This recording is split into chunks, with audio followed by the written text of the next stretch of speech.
पहले से ज़्यादा मजबूत और मुनज़्ज़म होकर वापस आए हैं।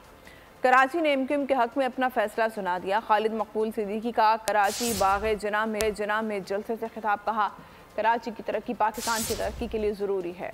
मुस्तफ़ा कमाल ने कहा कि पीपल्स पार्टी को लंदन से बाइकआउट के ऐलान के आसरे पर है, लेकिन कोई बाइकआउट नहीं हो रहा। ये शहर निकलेगा और पतंग को मुंतखब करेगा। उन्होंने कहा कि बिलावल की जमात ने 15 साल सिंध पर हुकूमत की, लेकिन इनके पास दिखाने के लिए कोई कारकर्दगी नहीं है। फारूक सत्तार ने कहा कि 8 फरवरी को करप्ट हुक्मरानों से निजात मिलेगी।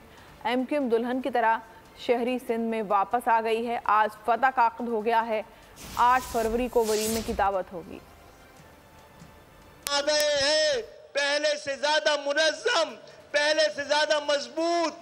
आज वादा था एमक्यूएम के कारकुनों का कि 8 फरवरी को नहीं 21 जनवरी को फैसला आएगा।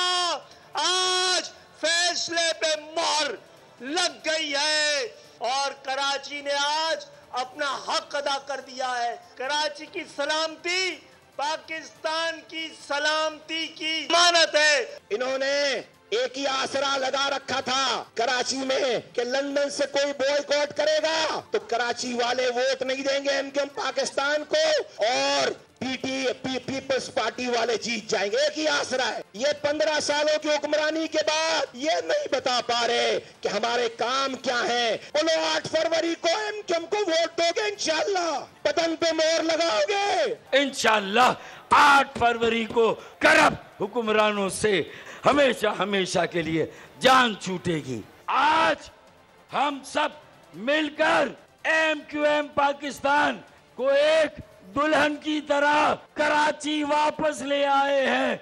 आज ये अक़्द था, निकाह था, शादी थी।